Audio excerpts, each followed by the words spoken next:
தமிழக அரசியல் வரலாற்றில் 2026 மே மாதம் ஒரு மறக்க முடியாத திருப்புமுனை ஏற்பட்டுள்ளது. கடந்த 50 ஆண்டுகளாக திராவிட கட்சிகளின் கோட்டையாக இருந்த தமிழகத்தின் யாரும் எதிர்பாராத ஒரு மாபெரும் அரசியல் மாற்றம் நிகழ்ந்துள்ளது. தமிழக முதல்வர் மு.க.ஸ்டாலின் தலைமையிலான திமுக அரசு இந்த தேர்தலில் பெரும் பின்னடைவை சந்தித்துள்ளது. குறிப்பாக கடந்த 15 ஆண்டுகளாக முதல்வர் ஸ்டாலின் சொந்த கோட்டையாக கருதப்பட்ட கொளத்தூர் தொகுதியிலே அவர் தோல்வியை தழுவியிருப்பது ஒட்டுமொத்த அரசியல் வட்டாரத்தையும் அதிர்வகித்துள்ளது. திமுகவின் இந்த தோல்விக்கு பெரும் ஆட்சி எதிர்ப்பு அலை என்பதை தாண்டி பல முக்கிய காரணங்கள் அடுக்கி வைக்கப்பட்டுள்ளன. நடிகர் விஜய் தொடங்கிய தமிழக வெற்றி கழகம் இந்த தேர்தலில் ஒரு சுனாமி போல உருவெடுத்துள்ளது. நகர்ப்புற இளைஞர்கள் மற்றும் முதல்முறை வாக்காளர்கள் வாக்குகள் பெருமளவில் தமிழக வெற்றி கழகத்தின் பக்கம் சாய்ந்தது திமுகவின் சரிவுக்கு முக்கிய காரணமாக பார்க்கப்படுகிறது. கொளத்தூர் தொகுதியில் தமிழக முதல்வர் மு.க.ஸ்டாலின் தமிழக வெற்றி கழக வேட்பாளரிடம் சுமார் 8795 வாக்குகள் வித்தியாசத்தில் தோல்வியடைந்தார். 22 சுற்று வாக்கு எண்ணிக்கை பிறகு வெளியான இந்த முடிவு ஒரு நீண்ட கால அரசியல் பயணத்துக்கு தற்கால முற்றுப்புள்ளியாக பார்க்கப்படுகிறது.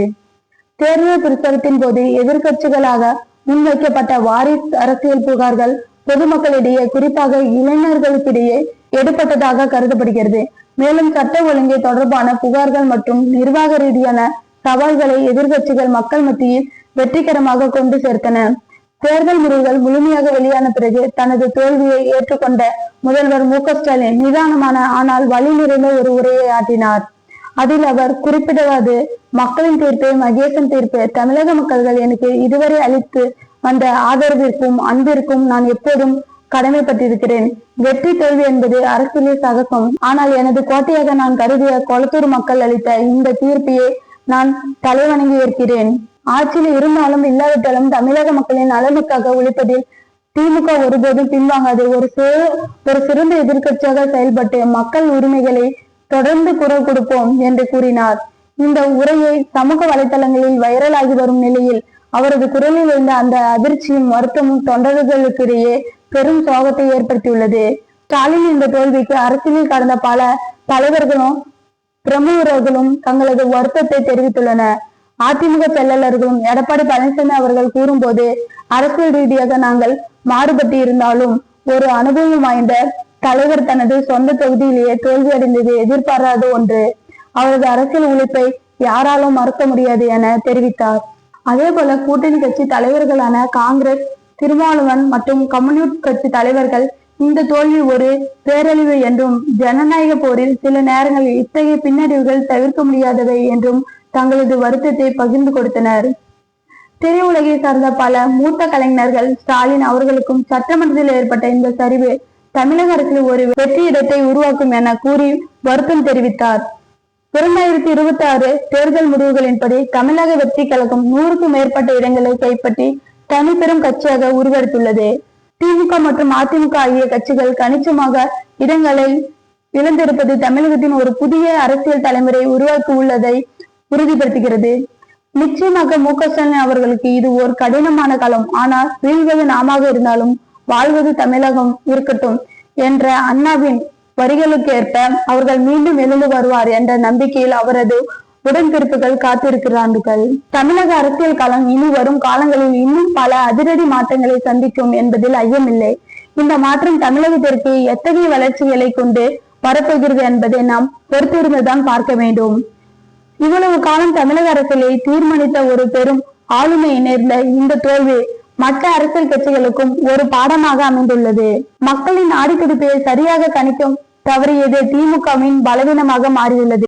குறிப்பாக டெல்டா மாவட்டங்கள் மற்றும் தென் மாவட்டங்கள் கூட திமுகவின் வாக்கு வங்கி சரிந்துள்ளது கவனிக்கத்தக்கது. ஆட்சி அதிகாரங்கள் இருக்கும்போது மக்களின் அடிப்படை தேவைகளை நிறைவேற்றுவதில் ஏற்பட்ட தொய்வு இந்த தேர்தலில் எதிரொலித்துள்ளது. சமூக ஊடகங்களில் தாக்கம் மற்றும் இளைஞர்களின் அரசியல் விழிப்புணர்வுகள் ஆகியவை பழைய அரசியல் யுக்திகளை தவிட்டுபடியாக்கிவிட்டன. வரும் காலங்களில் திமுக தனது கட்டமைப்பை எப்படி மாற்றி அமைக்கப் போகிறது என்பதும் ஸ்டாலின் அவர்கள் மீண்டும் கட்சியை எப்படி தயார்படுத்தப் போகிறார் என்பதும் தான் தற்போதைய அரசியல் விவாதத்தின் மையப்புள்ளியாக இருக்கிறது. தமிழக அரசியலில் இது ஒரு புதிய அத்தியாசத்தின் தொடக்கம். தமிழக அரசியல் வரலாற்றில் ஒரு மிகப்பெரிய அதிர்வை ஏற்படுத்திய 2026 சட்டமன்ற தேர்தலில் ஆளுங்கட்சியான திமுக பெரும் பின்னடைவை சந்தித்தாலும் சென்னை சேப்பாக்கம் திருவல்லிக்கேணி தொகுதியில் போட்டியிட்ட உதயநிதி ஸ்டாலின் அவர்கள் வெற்றி பெற்றுள்ளார். தமிழகம் முழுவதும் வீசிய தமிழக வெற்றி கழகத்தின் அலையிலும் தனது செல்வாக்கத்தை தக்க வைத்துக் கொண்ட உதயநிதி ஸ்டாலின் சுமார் 7140 வாக்குகள் வித்தியாசத்தில் தமிழக வெற்றி கழகத்தின் வேட்பாளர் செல்வத்தை தோற்கடித்து மீண்டும் சட்டமன்றத்திற்கு தேர்வாகியுள்ளார். இருப்பினும் ஒட்டுமொத்த தமிழகத்தின் திமுக சந்தித்த தோல்வி மற்றும் குறிப்பாக அவரது தந்தை மு.க. ஸ்டாலின் கொளத்தூர் தொகுதியில் அடைந்த சரிவு உதயநிதி ஸ்டாலினும் பெரும் கவலையை ஆழ்த்தியுள்ளது. தேர்தல் முடிவுகள் வெளியான பிறகு செய்தியாளர்களை சந்தித்த உதயநிதி ஸ்டாலின் அவர்கள் மிகவும் முதிர்ச்சியான முறையில் தனது கருத்துக்களை பகிர்ந்து கொண்டார். அவர் பேசுகையில், இந்த வெற்றி எனக்கு மகிழ்ச்சி தரவில்லை. ஏனெனில் தமிழக மக்கள்கள் திமுக மீது வைத்திருந்த நம்பிக்கையில் ஒரு விரிசல் ஏற்பட்டுள்ளதை இந்த முடிவுகள் காட்டுகின்றன. மக்களின் தீர்ப்பை நாங்கள் முழு மனதுடன் ஏற்கிறோம். குறிப்பாக எனது தந்தை மற்றும் முதல்வர் மு.க. ஸ்டாலின் அவர்களின் தோல்வி என்பது எங்களுக்கு கிடைத்த ஓர் எச்சரிக்கை மணியாகும். எங்கு தவறு செய்தோம் என்பதை நாங்கள் ஆழமாக ஆய்வு செய்வோம் என்று கூறினார். மேலும் அவர் பேசுகையில், வெற்றி பெற்ற நண்பன் விஜய்க்கு எனது வாழ்த்துக்களை தெரிவித்துக் கொள்கிறேன். ஜனநாயகத்தின் மக்கள் எடுக்கும் முடிவே இறுதியானது. நாங்கள் மீண்டும் மக்களிடம் செல்வோம், அவர்கள் மனதை வெல்வோம். திமுக ஒருபோதும் வீழ்ந்து விடாது. முன்பை விட அதிக வலிமையுடன் மீண்டும் எழுதி வருவோம் என்று உருக்கமாக தெரிவித்தார்.